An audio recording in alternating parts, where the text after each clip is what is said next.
Hello everyone, I'm here to film an update on my whips. The Master and the Macabre is finally finished. Here it is, you can see. I framed it myself, and as soon as my daughters are finished painting their room, they're gonna hang it up in there. Also, sorry about the cat. I keep putting her down, but she doesn't. That's her spot. Anyway, this is the lavender sachet I made for my daughter's friend. You can hang it up. I still have to, she can hang it or whatever. I still have to stitch the bottom. I did it once, but it looks so messy I took it out.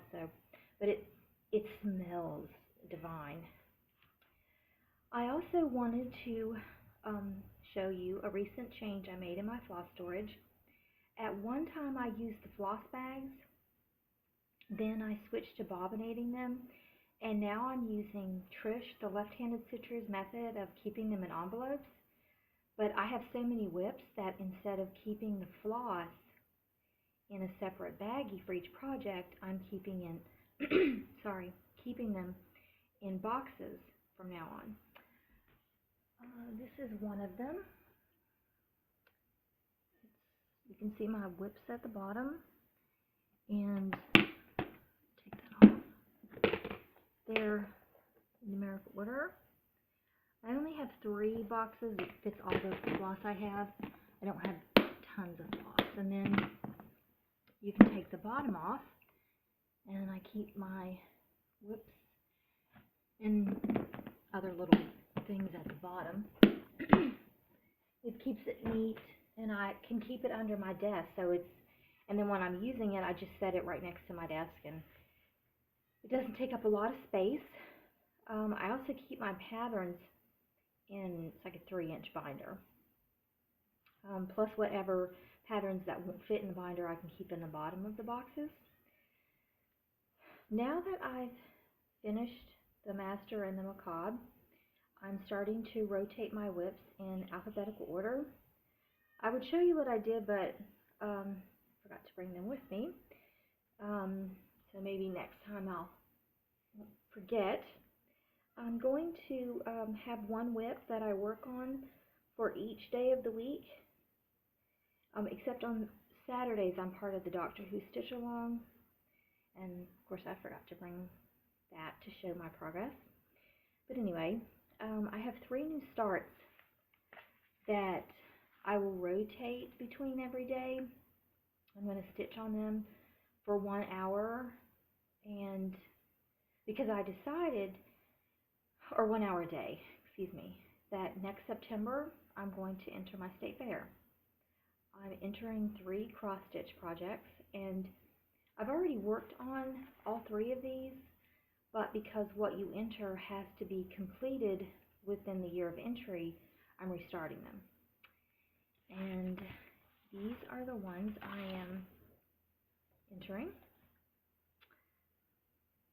The girl with the pearl earring. I got quite a bit finished. And I stitched the other one on black. I did this one as well. And I did 14 count Ada. In the competition you have to enter different stitch counts. So I did this one in 14 black Ada because it's easier. I mean, it's hard to see black anyway, and 14 was definitely much easier on my eyes. The next one is a William Waterhouse painting, Boreas. And I ordered this last week from Amazon. I'm using a different pattern maker because the other one, it had more floss, and this has obviously a few less floss, but it's smaller, so it shouldn't take as long as the other one. The last one is a young girl reading, and this was from Scarlet Quince.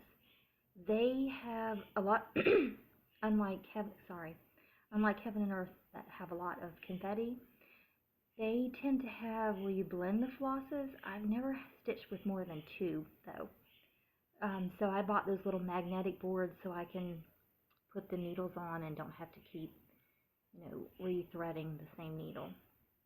I did this on, or I'm stitching it on a hand-dyed that I bought last year for my, the memorabilia stitch-along, but I didn't like how it looked, so I didn't finish it on that fabric. So, but I think it's a green. I should have brought it, but maybe next week I'll show you my progress. I've stitched on all of them, but of course, even an hour is so little. I didn't even bother to show you those. It may seem ambitious, but I have a year, and these projects are not very big. I think the Berea is on an 18 count, and it's full coverage, and the other, obviously, I think it's 28 count. But they're no more than 5x7 or 8x10, somewhere in there. So I think, I should finish it. I mean, it may seem, like I said, ambitious, but I do have a year. I'm also entering an English paper piece quilt. I started on it last week.